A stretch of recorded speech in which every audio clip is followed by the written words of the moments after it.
Good morning. Thank you very much for this opportunity. Thank you very much to organizers for the invitation. Now I am going to share with you my reflection. Reception of the Second Vatican Council and challenges for Catholicity, perspective from Africa.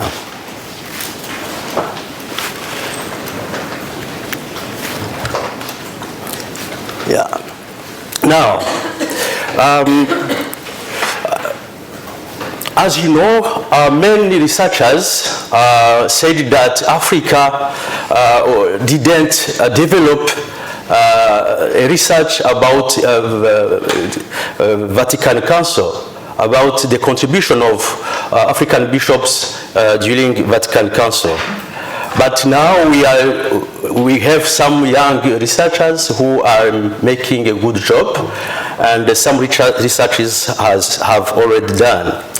The issue of the reception of Vatican II in Africa is a point through which we would like to think theologically the place of the African Church in the global church and its Catholicity. Why is the reception of the Vatican II in the African Church weak?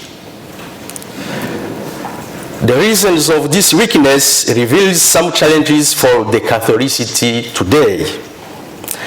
To discuss this issue, I would like to reflect with you on, first of all, the situation of the African Church before and during the Vatican II.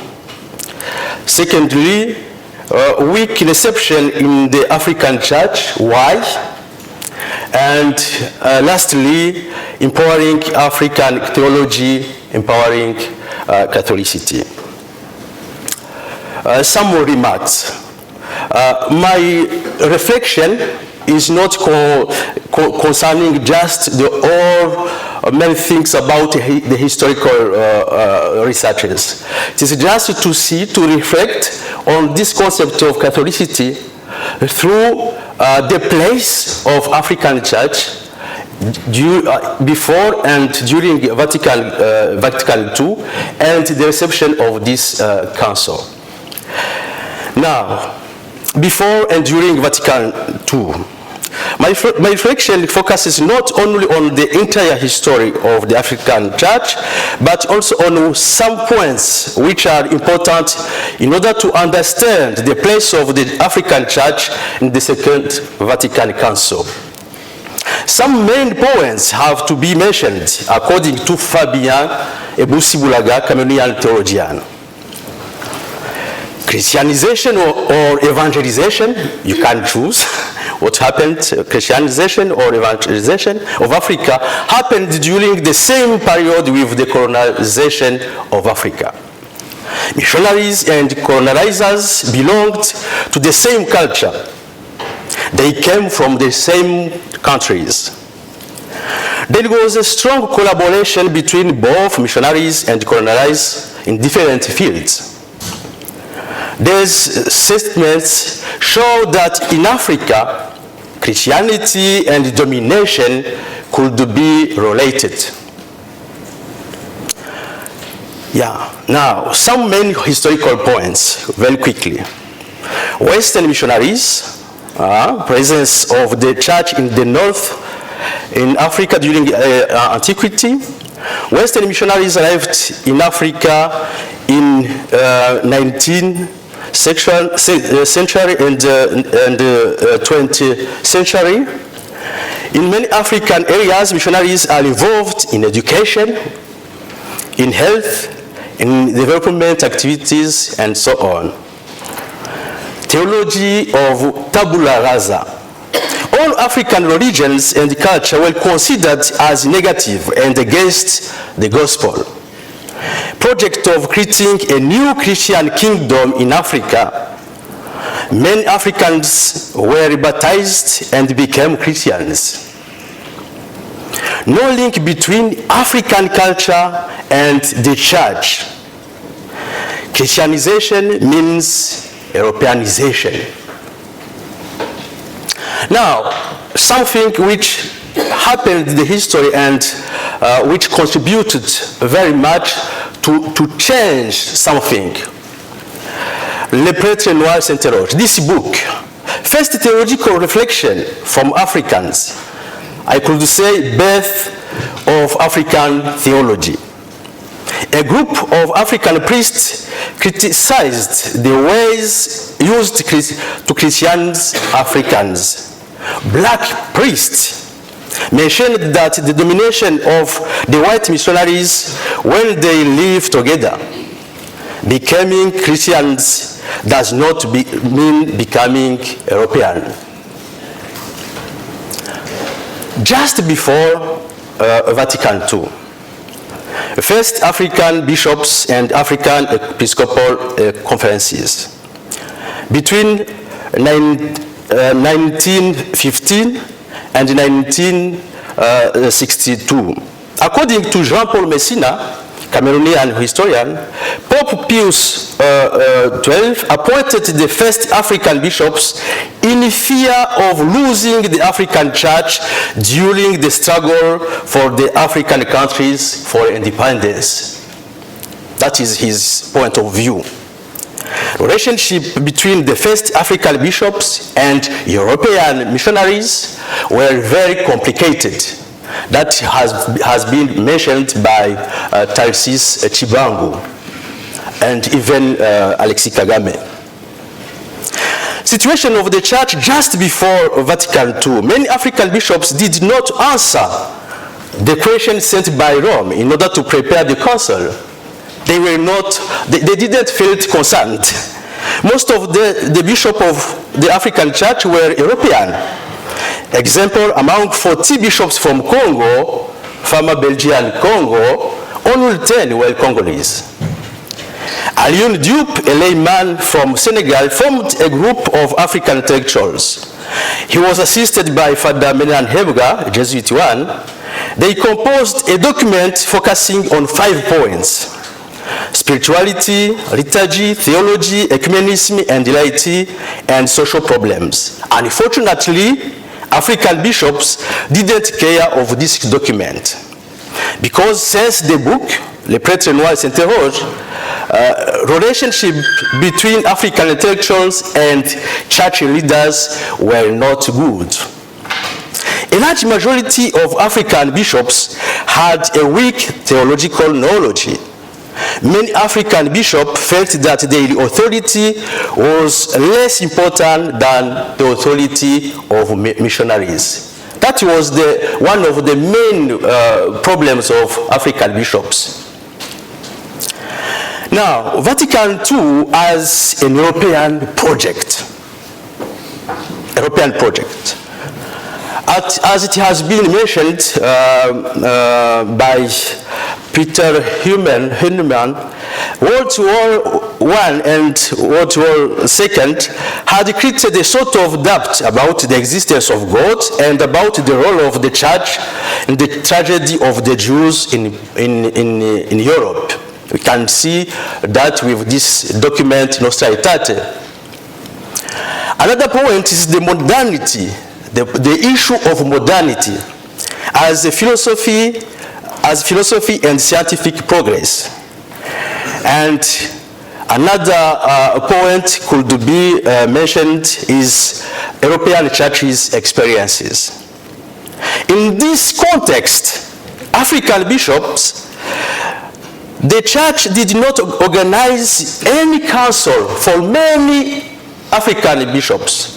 During the council, said were complaining about their own issues, own problems. For instance, the church did not organize any council related to colonization, related to racial segregation, to slave trade, and so on. And the question is, does the Holy Spirit only come from the European Church? During the Vatican Council, Vatican II, African bishops under the European bishops' influence and paternalism. relationship between black African bishops and European missionaries, like I said, and Alexis Kagame said, were very, very bad. European missionaries were more understood than African bishops in the church, especially for Korea. African bishops were more interested in pastoral issue, using the African languages in liturgy adapted to their culture. They were not interested by the theological, I have to, okay, I'm sorry. They were not interested by the theological problems. They were not theologically assisted. Bishop Jean Zouak, Bishop of Yaoundé, has been persecuted by Cardinal Agajanian for having created a Pan-African secretary during the Vatican II. He said he was very ready to stop helping African churches. Yeah, African bishops defended the autonomy of dioceses. Those were depending on Korea. Episcopal Conference of France, for instance, used to gather African bishops from French-speaking countries. I read something which was very special. Bishop Émile Blanchet said that African bishops were like children. They were laughing every time. And yeah, but we have also to mention the participation of this Archbishop of Dublin in South Africa. Bishop Dennis Harry were disappointed by the Francophone African bishops who accepted to defend all positions from Episcopal Conference of France. Reception of Vatican II comes and challenges. Some implementations of Vatican II. Many Episcopal bishop conferences have been created. Many. Up to now, I think we have just 2 countries in Africa which share one Episcopal conference, Burkina Faso and Niger. Africanization of liturgy. Finally, Africans can sing in their own languages and dance according to their own culture. We know the contribution of Cardinal Joseph Albert Marura, Archbishop of Kinshasa. Diocesan and national synods have been organized. Especially here, I can mention National Synod in Rwanda after genocide. 2 African bishops' synods took place and gave 2 main documents, Ecclesia in Africa and Africa Munos. Internal challenges now. Reproduction of structures of domination, clericalism. Church is still for clergy in Africa. As it has been mentioned by Bishop and theologian from Bishop and theologian Patrick Augustine Kalilombe from Malawi. Africanization of clergy doesn't not necessarily mean Africanization of mentality, mindset in African church. African church is still a pyramidal church. Nostalgia of the use of Latin in intellectual areas is still there. We are always surprised when we participate to ceremonies, international ceremonies, liturgy, and people are singing in Latin. In Africa, today, yeah, structures of the African traditional religion or culture, orality, the place of individual, critical thinking, absolutization, or religious statements are still there. There is no really need of theology. Theology for doing what? When we know that churches are full of people. Why? Theology for doing what? There is no real need of theology. Practices are sufficient. African church is still depending theologically and financially on Western churches. That is the reality. Many African episcopal conferences have not yet translated Vatican II documents in African languages. No. External challenges now. Vatican II was an European council because it was rooted in European social, political, and cultural context. Vatican II was a theological council. Up to now, we have to know that many African episcopal conferences do not have any faculty of theology. How could they deal with Vatican II if they don't have any faculty of theology? That is a great challenge. Catholic Church is in general a very rational religion. Christianity is a very rational religion in which theology plays a very important role. And as this philosopher, Father Alexis Kagame from Rwanda says, African people are still in the narrative and oral approaches. African bishops are still appointed, we have to mention it, by propaganda fide. Western bishops depend on the dicaster of bishops. Do you imagine? Today, African bishops are appointed by propaganda fide, not by the dicaster of bishops. Now, the question of Catholicity. Question of Catholicity. African theologians of the Prêtre Noir s'interrogent, and Bishop Kalilombe, this great African theologian, complained against the confusion made between Catholicity and European culture. That was the main challenge, the main problem, which has been pointed out by many African theologians. Vatican II reproduced this confusion because it was a council rooted in European context. That Catholicity, we cannot say that Catholicity means the adoption of the European way of living Christianity. Unfortunately, in Africa, we received this kind of Christianity.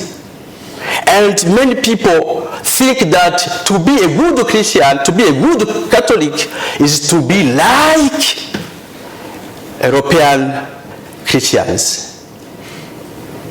You can see that, for instance, through the manner of the clothes of priests and so on. Even for people who are singing in the mass and so on. African church has now to create its own way of meeting Jesus Christ. I am used to say that in Africa, we didn't not yet done the meeting with Christ. We are always meeting Christ through European culture, through European context, through European theology. It is time to meet Jesus Christ directly, to make a personal relationship with Christ, which is very direct. The Holy Spirit, that is my conviction, theological conviction, is acting also in the African church, as he does in other churches. The church could not reduce the African church to the copy of European church without making weak the Catholicity. When the program which is followed, for instance, in the major seminaries in Africa, are made in Rome, what does it mean for African church, for Catholicity of the church? The duty of every strong local church is to help other churches that they should discover and theologize their richness in order to share them with the whole church. For me, in that case, Catholicity has a sense of dialogue, has a sense of a mutual sharing, has a sense of participating in building the same, participating to the universal sense of Christianity. Now, the last point. What to do in order to help African church to participate in this building of Catholicity. And I would like to mention that allowing African church to participate to the Catholicity is to build also the whole church. Is to build the whole church. That is the reason why I think fostering African church's theological autonomy is strengthening Catholicity. Now, as I mentioned, theology is still depending on faculties of theology. And I mentioned that in many African Episcopal conferences, there is no faculty of theology. It is very expensive, or it is not necessary. Theologians are not welcome in the African context where authority of the chief is sacred. How to do theology critically if we have a bishop or if we have this culture in which the authority is very sacred? Can you make a sort of criticism? That is the question. How to do? African church has to be aware of that Christian religion needs theology.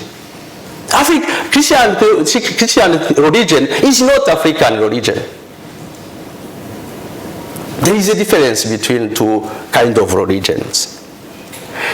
It is different from the African traditional religions. That is the reason why bishops have to foster theology which is critical. The capacity of African church to participate to the Catholicity of the church will depend on the quality of theology in Africa. Helping Africans to overcome conflicts, corruption, injustice, and so on. That is the main, the purpose, also the object, the subject of Gaudium et Spes.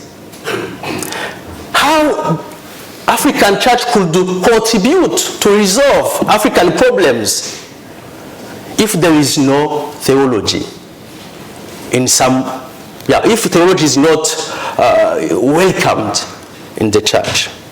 Theology has to question African religious experience, like said, inspired by from Paul Tillich.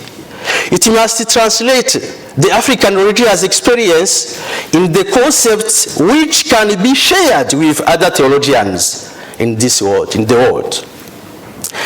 That is one of the ways theology can contribute to strengthen Catholicity.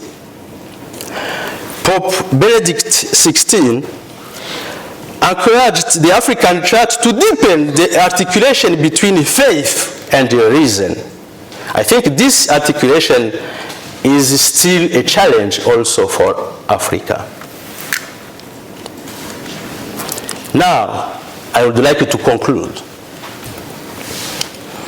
I tried to reflect on the Catholicity challenges throughout the situation of the African Church before, during, and Vatican II. I showed that before Vatican II, the African Church, through Le Prêtre Noir Saint-Roch and the committee headed by Alioune Diop and other political complaints, African bishops faced many difficulties. Warning from propaganda fide, lack of theologians, paternalism from European bishops, and so on. And realized many success during the Vatican Council. I would like to mention daily unity. This symposium of African associations of Episcopal conferences was born during the Vatican II. Because as a minority, African bishops were used to be together and to discuss. There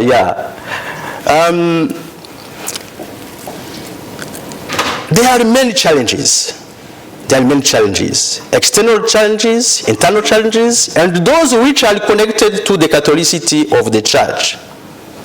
Concerning Catholicity challenges, I showed that the confusion between Catholicity and the European way of being a Catholic is a sort of mutilation